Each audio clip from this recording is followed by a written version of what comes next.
बहुचर्चित चित्रपट इठा या चित्रपटाचे नाव बदलून विठाबाई नारायणगावकर करावे अशी मागणी जोर धरू लागली आहे। विविध क्षेत्रातील मान्यवरांबरोबरच तमाशावर पीएचडी करणारे प्राध्यापक डॉक्टर मिलिंद कसबे काय म्हणाले पाहूयात।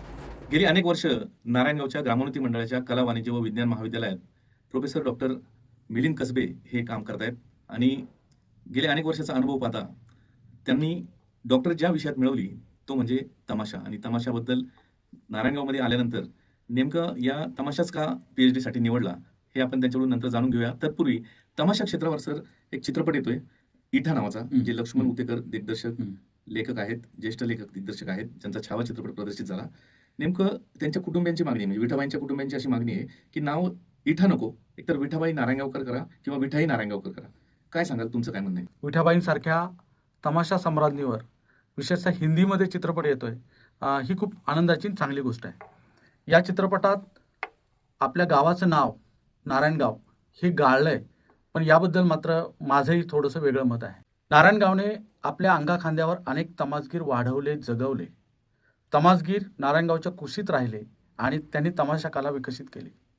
तुम्हाला गंमत वाटेल की चंद्रकांत ढवळपुरीकर, रघुवीर खेडकर, कांताबाई सातारकर अशी सगळीच मंडळी, अगदी दादू इंदुरीकरांच्या वगात काम करणारी प्रभावती शिवणेकर, चंद्रकांत ढवळपुरीकर, दत्तोबा तांबे, ही सगळी मंडळी या परिसरामध्ये राहिली, वाढली।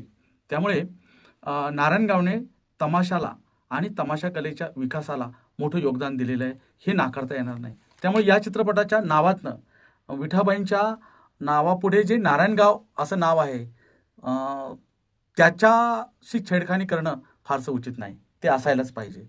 दुसरी गोष्ट अशी की विठाबाई स्वतःच आणि विठाबाईंचे वडील भाऊ खुडे हे सुद्धा आपल्या नावापुढे भाऊ बापू मांग नारायणगावकर असं तमाशाचं नाव होतं। त्यामुळे अनेक तमासगीर आपल्या नावाच्या पुढे गावाचं नाव लावतात।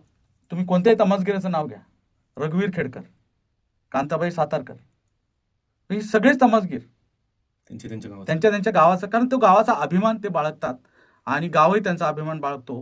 म्हणून या चित्रपटामध्ये विठाबाईंचं नाव इठा ठेवा किंवा विठा ठेवा हे स्वातंत्र्य दिग्दर्शकाने आणि चित्रपट निर्मात्यांनी ते घ्यायला पाहिजे, त्याच्यात काही वाद नाही।